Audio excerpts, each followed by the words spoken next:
John, I'm sorry? Beth is at a retreat, Oh, okay, okay. so she wanted you to some monastery. So she called me and wanted me to let you know. Okay.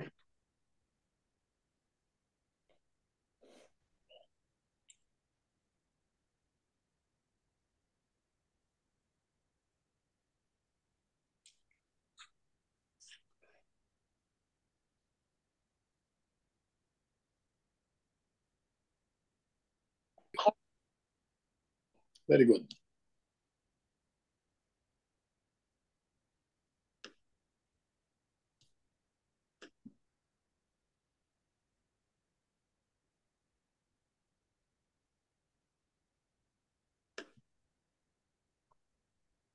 Hello, there you go.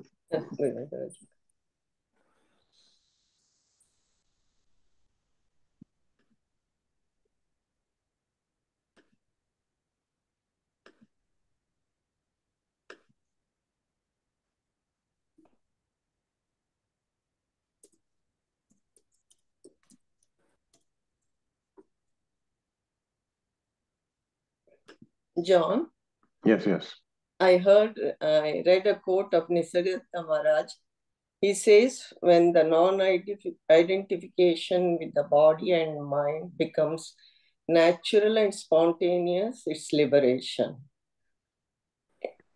Could you repeat that? You said when the known identity? No, non-identification. Non-identification. Natural. Yes. When you talk, it feels like to me, it becomes so natural to you. You don't have to even remember it. That's liberation. But for me, it's still I have to remind myself, oh, no, I am not the body. It's more intense. Remembering. Just remaining with that self. The just I. There's nothing there. The more you remain there, then it's very... You can't be body. And then the concept of birth and death just won't make sense. Like this. And now all of these concepts just dissolve. It's like going down the drain. The concepts are just going down the drain, and then nothing. And yet you can do your job, do your duties, take care of your responsibilities, live a life, enjoy. But it's scenes that are just spontaneous scenes appearing and disappearing. So yeah, and even liberation is a body-based concept because there actually is no bondage. The bondage is only belief in being a body that can be bound, which you are not. So it's just a false belief. Like Siddharameshwar Maharaj says, the knowledge removes the ignorance, and then knowledge becomes no knowledge. Right. And the ignorance of I am the body, this is my name. Now I have knowledge. Okay, the knowledge is there's nothing. But there still is someone who's experiencing this nothing, or who's asking intellectually about how nothing is, rather than just being the nothing. Thank you. Yes, yes.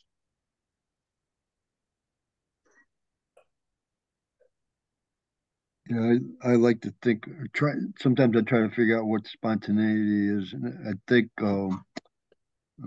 I guess I see that it's when something, it doesn't have a specific cause. The only reason anything happens at all is because everything is here, and only something that's not spontaneous would be something that's has a specific cause, or is thought to have a specific cause, or seems to be having. So that you could try to come up with an idea of spontaneity within the don't cause want to define spontaneity. Actually, any kind of thinking is an anchor that drags you out of spontaneity. Right. Because spontaneity is simply, I'm not a doer. Nothing is being done. So I remain with myself. That's it. Even this, when we say scenes are appearing and disappearing, because you see things there, like here we are again. Okay, we turn this on, all the people are here, and then we turn it off, and it's just another scene. It's just the same as Maharaj uses a beautiful example. Pick up, drink, put it down. I don't need to be a doer to do this. To take a drink, I don't need to form the concept of a doer. It's just a spontaneous action in the moment. And I'm not saying, oh, I'm having tea. I could say this, oh, I'm having tea, but the deepest knowing is how. How would this formless presence have tea? Using this body form to enjoy tea.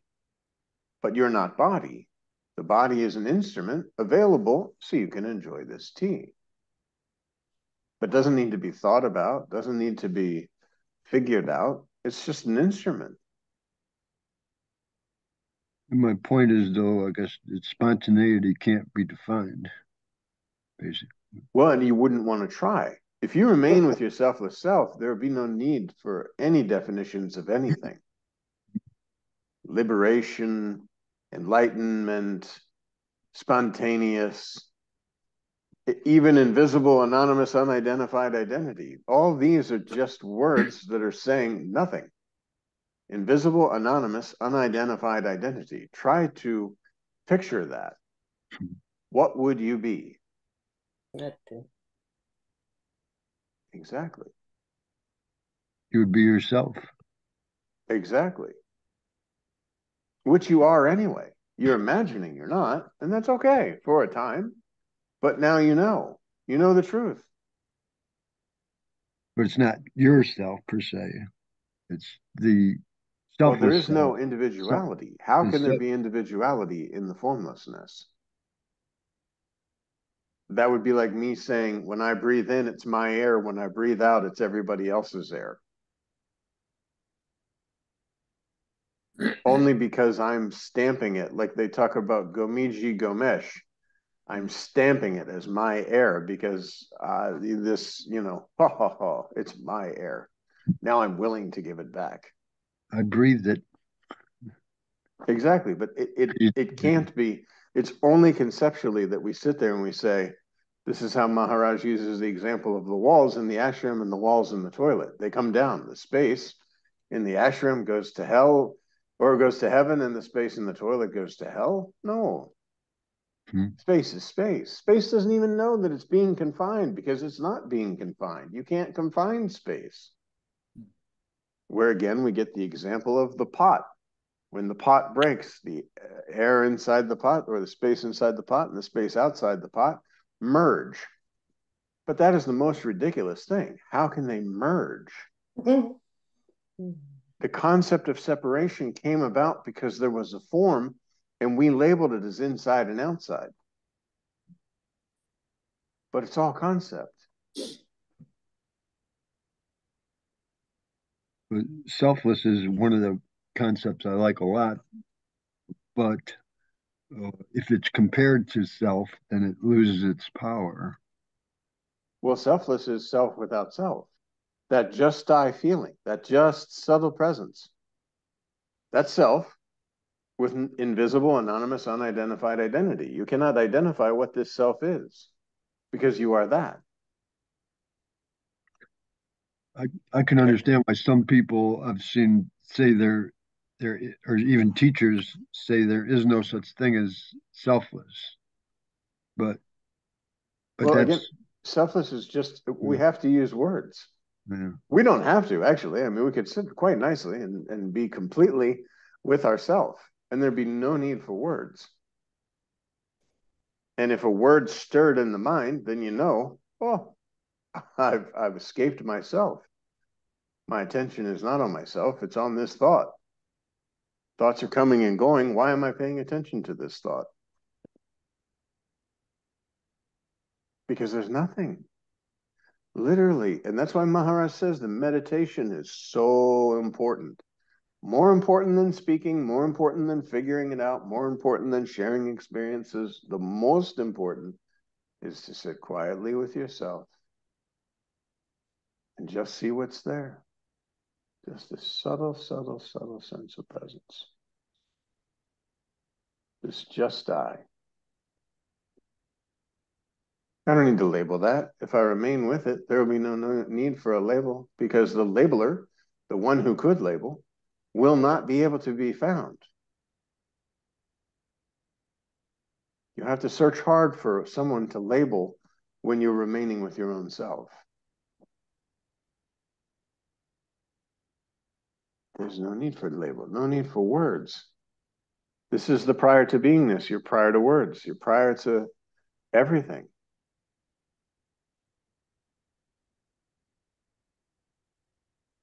The trick is to make that connection in the first place, to see the presence of selfless. Yeah, you must meditate.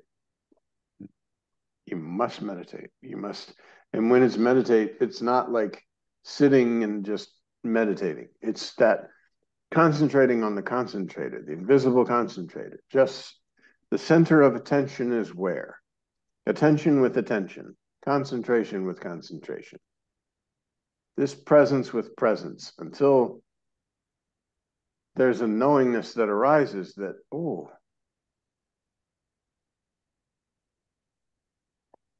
yeah.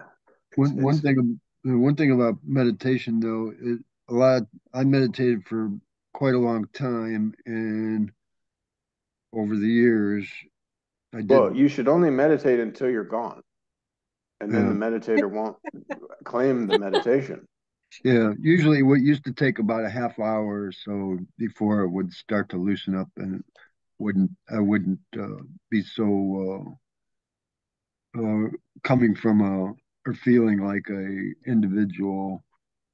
But so that is one way of releasing oneself from concepts and how they feel. But Well, don't have the concept that you're meditating away concepts. That's why the mantra is there. The mantra keeps the mind busy running, and then you can concentrate on yourself. But you just remain there. There's no intellectualizing. There's no trying to figure it out. But I noticed it used to be, well, even now, sometimes if I meditate, I don't get like immediate release from concept. Well, but this is not, we're not meditating for a point or for a goal. Yeah. If you're meditating for a goal, then there has to be someone who can achieve that goal. When you remain with your selfless self, there's no one there that can achieve anything. You release this stranglehold on the beingness, this concept of I exist, I have to exist as something, or what am I? And this is just, it's false. But I can waste a lot of time meditating if I don't get some release from it. Release from what? From the sense of what concept is telling me what is and isn't. Well, but you just allow that to be. Your mind says, "Oh, this meditation seems to be removing concepts," but it's just you just remain with yourself with self. But my point is, it has to be some kind of opening, to some kind of recognition has to come upon it. It opens by itself. It's not something you do, but unless that opening happens or somehow is known to be present, it is kind of wasting time. I feel, or I end up feeling I'm wasting my time because I never really got release. But you've already stated many times in this little meeting that you have felt the sense of presence. Oh yeah. Okay. So now you search it every time. In every situation, you kind of fall back into that sense of presence. And then, like I said, there'll be an identification. Oh, so I'm presence, formless presence.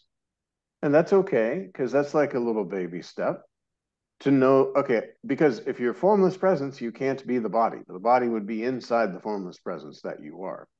So then any thought about the body or the world or anything like that, you could automatically discard. you wouldn't want to run along with those thoughts because you're sitting there just saying, oh, this sense of presence, this is myself. Whether the body is here or not, the sense of presence is. Or presence is. The sense, maybe not, because the body is an instrument that you can feel the presence, but let's just say you're the presence. And then the entire world is appearing on presence. And the more you identify as presence and not anything else, then there will be a slight shift where there's a knowing that even presence is known. The most subtle thing, presence is the first knowing, the I am, the I exist. And you are, there's the one who knows the sense of existence, who knows presence. And words are gone. And you do your job, you do your duties. You don't worry about whether you're constantly in that deep kind of whatever. Deep is the wrong word to say, but you don't need to like say, uh-oh, like I'm not here. Because now you know. Just like in dream, when you wake up and dream, you know, oh, I was dreaming. It's like even though it seemed very scary. It's selflessly evident rather Yeah, than yeah. Knock, rather knock on the than door. Who is there? Nobody's there. But somebody has to be there to say nobody's there. In order to have the sense of existence, the sense of presence, there has to be someone prior, or something, or that prior, in which presence has appeared.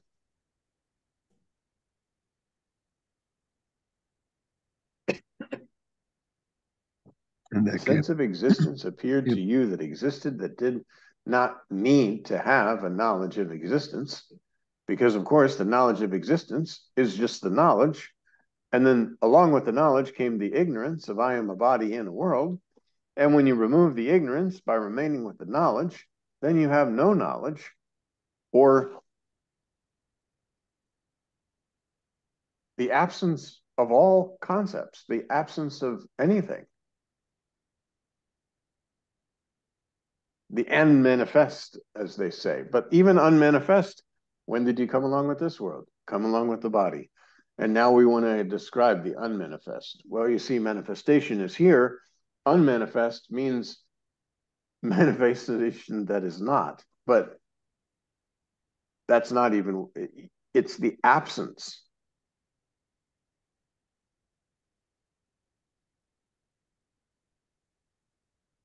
That's why you say absence of everything is nothing. But nothing is still a concept because it's a mind-created concept. You have to be this nothing. Then there will be no fear of the nothing because you are that. And how can you fear that you are?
Today I asked myself the question, how can illusion be and not be at the same time? And I guess the answer is there is no illusion. Yeah, there's absolutely no illusion when you're not paying attention. It's, When it's, you're actually, when the sense of attention comes, then you're automatically getting into duality because you're having something that you're attentive of. So, illusion is just a word that can seem to be something because there's a word attached to it or something. well, and that's why whenever anybody would come to the ashram and talk about Maya, Maharaj would say, "There's no Maya at all. Don't get involved. Maya means that which is not. And now we're going to describe how that which is not is disturbing us." It's like you want to talk about nothing as if nothing really exists. Exactly. And you're just coming up with more words for nothing. Correct.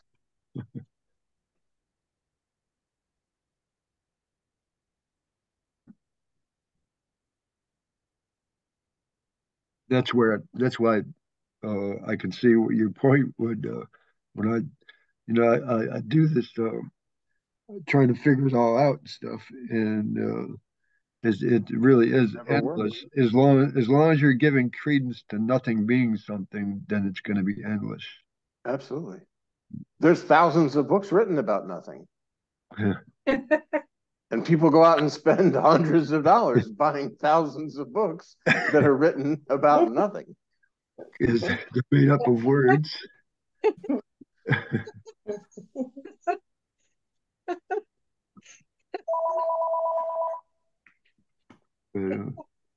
I don't know who thinks this is funny, but it kind of is. Yeah. I mean, when you know yourself in a real sense, then it's like any words are just illusion. And that's why, again, Maharaj says nothing is true, nothing is false. And we can sit there and go every angle about, all the different religions and what they mean and the meaning of this and the meaning of that. But Maharaj cuts that very simply too. When did you come across with religion? When you came across with the body. Prior to beingness, was there any religion? Did you know about any gods or goddesses? Was there any knowing of anything? No, because there's just you. You are that.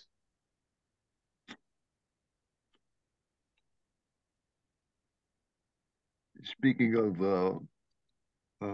funny, it didn't, I mean, I never really thought about this being something even worth spending time thinking about, but much.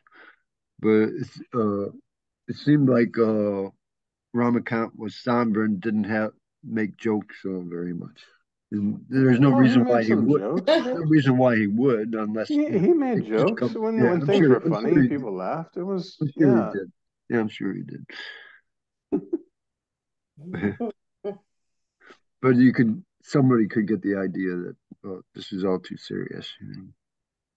Well, I mean, it's the most serious endeavor you'll ever undertake is to remove the concept that you're somebody.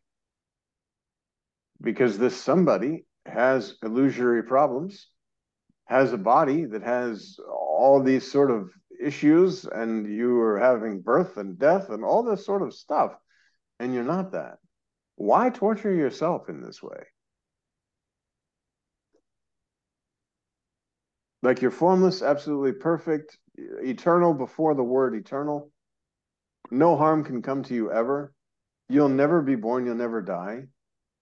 And yet, through this imagining, you limit yourself into a body form and fear the concept of death. And then ask, where'd I go after this body falls? Even though this body is appearing within your own self, as is the entire universe.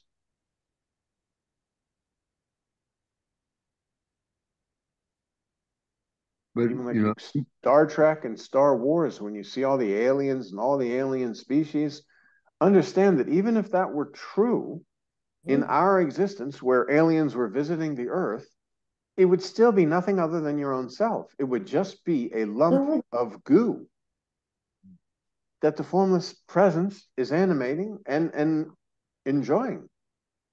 The same as in a dream. No matter who you dream in your dream or where you travel in your dream, it's all you. You know this when you wake up in the morning and you say, oh, I was dreaming. And now you can know this by knowing your own self, recognizing yourself. Oh, I was dreaming. None of this is real. None of this can even be happening. It's a show. Why suffer the show?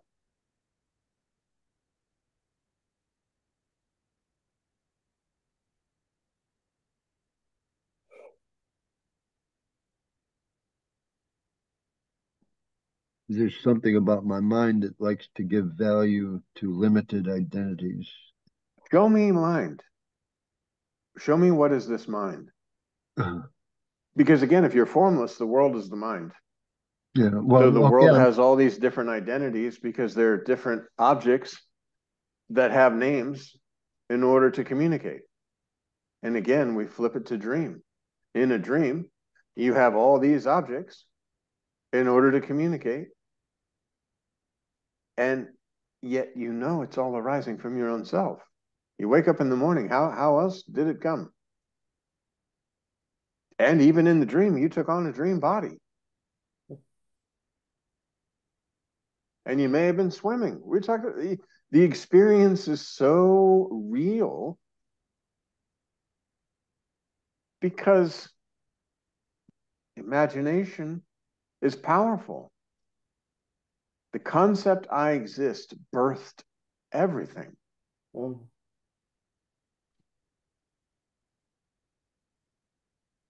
The concept anything exists also. Well, there's just an explosion. With knowing this comes objects to be known.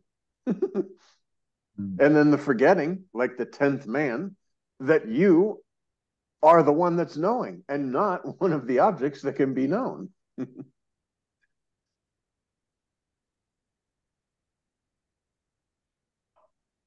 Well, you said there's an explosion of knowingness, kind of. I exist. A sense of What existence. Oh, I exist. Spirit clicked with the body and you say I. This is the way Maharaj describes. And along with I came so many things. Came a world, came mom, came dad, came concepts, came I need a job. I need to go to school to get a good job. I need to make money. I need to eat. I need to do this. I need to do that. I have to do. I have to do. All of this came along when the spirit clicked with the body. If for one moment presence is not in this body, there's nothing. You're just a lump of 5 elements. Then presence, oh, now the 5 elements is able to move about. But it's formless. And it's an explosion because at night you lay down, this physical body is laying down, and there's a sense of existence stirring, an explosion, a spontaneous projection of an entire dream world.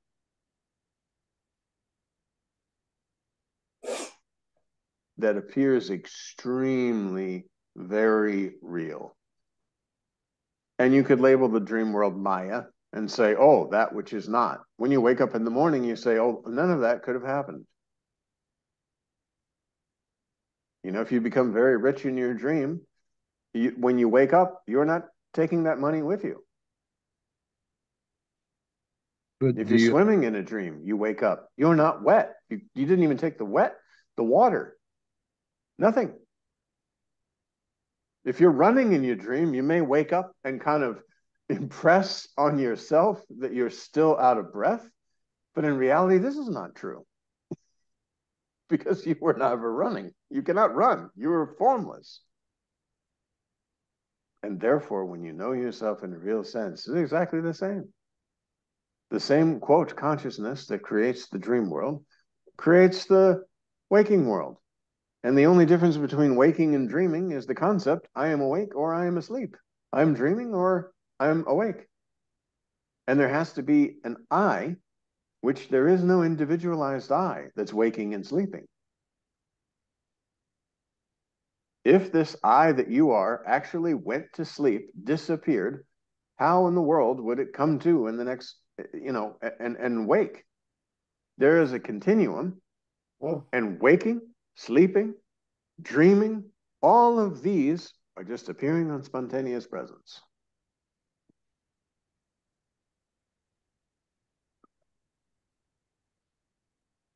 If the body can no longer sustain the essence, we call it a dead body. Because the body is no longer, presence is not moving this body around anymore. But where did presence go? The body is in you, you are not in it.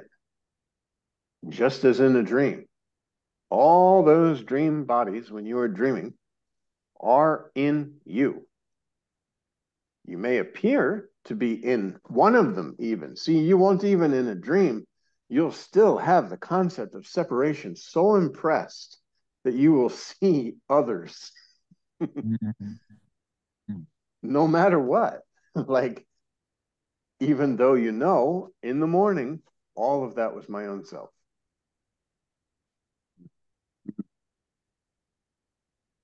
But it seems that the stuff that seems to be because it's temporarily present. It's not present, it's temporarily present. So it seems to be. What do you mean temporary? Because it's passing. I mean, the stuff that's passing, it seems to be because it's recognizable by the mind. So it seems to be present, but it's only temporarily present. So it's not really present. When there's no you, there's nothing else. Like literally, you're just sitting. And there's not a concept of sitting. You're just formlessly communicating. There's speaking and listening going on, but you're no longer identified with a form. So you're not then thinking that there's some kind of other in the other form. Even forms, they're not. We've talked about the screen, but it's not a flat screen like you go to the movie theater and watch a screen. It's a three-dimensional screen, presence. And this is appearing on the screen. And anything that's on the screen cannot be your own self.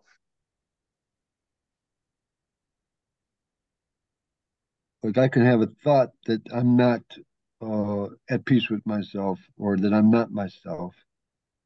If you're identified with something that can be at peace or be disturbed, yes. But that's just yourself is not a local identification. What can happen to you?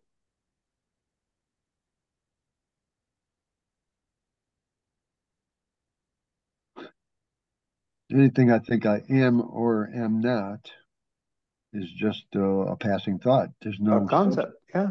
No such just concept. Yeah. And you can't say I am not. Like,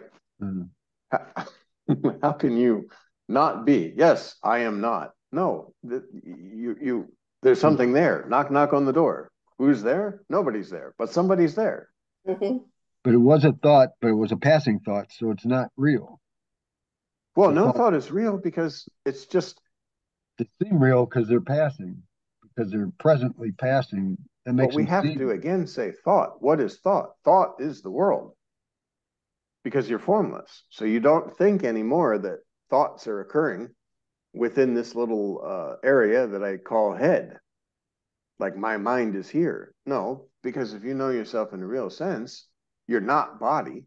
So if you're not body, then what is this talking about my mind? My mind is the world. The head's not really there either. Well, it's within you.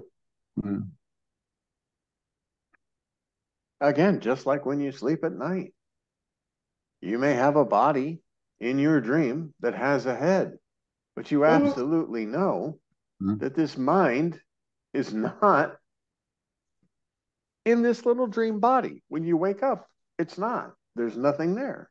Yeah. Mm-hmm. So you could say that the dream was your mind. Formlessly, all those things are appearing and disappearing within your mind. And now in the waking state, it's the same. You're formless. So everything that's seen, appearing and disappearing is within what you used to call mind. And so how can that control you? Mind are just the appearances and disappearances of the objects as they're being perceived, but you're none of that because you're not an object. And you can't say, here is where I am. In a dream, you can say, this is the body that I'm currently using to experience this dream. In the waking state, you could say, this is the body I'm currently using to experience this dream. But it's not me.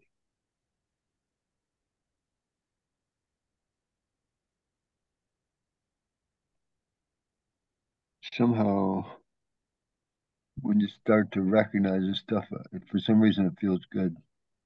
Of course, because you're no longer getting pressured with all this body-based concepts. Like Maharaj says, you are disturbing the peace. Mm-hmm. Remain with your selfless self, and this you that is the disturber dissolves. And there cannot be a disturbance without this one that is a disturber and that is disturbed. Mhm. Like chasing your tail, basically, the dog. Stop chasing your tail. No longer are you disturbed. Yeah,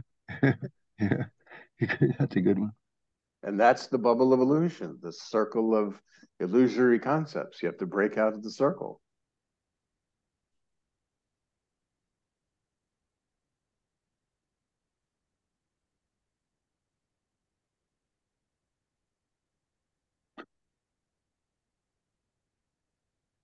I guess we'll be gone in a second here. This says remaining meeting time, 1 minute, 33 seconds. Yes. Oh, 1 minute.